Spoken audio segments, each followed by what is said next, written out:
അതാണ് പ്രശ്നം. കാരണം ഏത് സർക്കാർ വന്നാലും ഈ കാര്യത്തിൽ ഒരു മാറ്റമില്ല. കാരണം അവർക്ക് ഇഷ്ടപ്പെട്ട, അവർക്ക് യോജിക്കുന്ന, അവർ അനുസരിച്ച് നിൽക്കുന്ന ആളുകളായിരിക്കും പോലീസ് മേധാവികളാവുകയും പ്രധാനപ്പെട്ട സ്ഥാനങ്ങളിൽ എത്തുകയും ചെയ്യുക. അവിടെയാണ് ജനത്തിന് ആവശ്യമായ സേവനം ഒരു യൂണിഫോമായി ലഭിക്കാത്തൊരു സാഹചര്യം ഒരുങ്ങുന്നത്.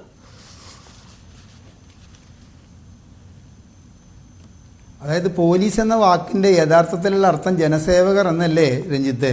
ജനങ്ങൾ സാമൂഹ്യ സേവകരാണവർ. അവർ ഈ പോലീസുകാരെന്ന് പറഞ്ഞ രാഷ്ട്രീയക്കാരുടെ താളത്തിനനുസരിച്ച് തുള്ളുന്നവരാവരുത്. പക്ഷെ അനാദി മധ്യാന്ത കാലം മുതൽ, ഇപ്പോൾ കേരള 57 മുതൽ EMSന്റെ കാലം തൊട്ടിട്ട് ഇവിടുത്തെ ആ ചിട്ട മാറി. ഇവിടുത്തെ എന്നല്ല, ഇന്ത്യയിലെ എല്ലാ സംസ്ഥാനങ്ങളിലും ജനാധിപത്യ മര്യാദകളെ മുഴുവൻ ലംഘിച്ചുകൊണ്ട് ഭരിക്കുന്നവരുടെ ചട്ടുകപ്പിടിയായിട്ട് ഇവിടുത്തെ പോലീസ് എന്നോ മാറിയിരിക്കുന്നു. അതിൽ യാതൊരു സംശയവുമില്ല. അതിൽ നിന്നെല്ലാം വിഭിന്നമായിട്ട് ഇവിടെ സുപ്രീം കോടതി വിധികളെ ഉദ്ധരിച്ചുകൊണ്ട് റിട്ടയേർഡ് പോലീസ് ഉദ്യോഗസ്ഥൻ പറഞ്ഞതുകൊണ്ട് പറയുകയാണ്, പെഗാസസ് കേസുമായി ബന്ധപ്പെട്ട കേസ് കേൾക്കുമ്പോൾ സുപ്രീം കോടതിയിലത്തെ അന്നത്തെ ചീഫ് ജസ്റ്റിസ് പറഞ്ഞിട്ടുള്ള ഒരു കാര്യമുണ്ട്.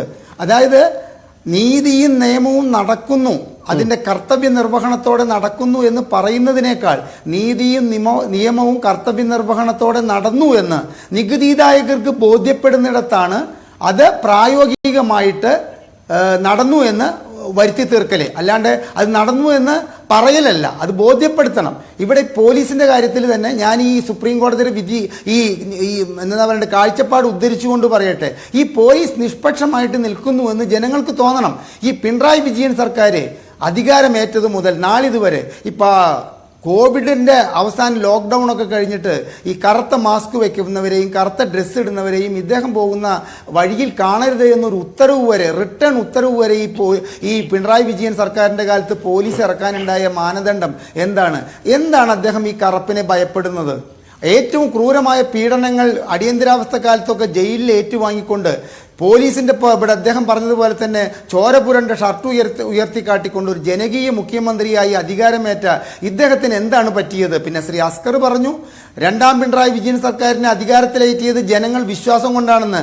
സാർ, അതിപ്പോൾ എന്താണെന്നറിയോ സാർ?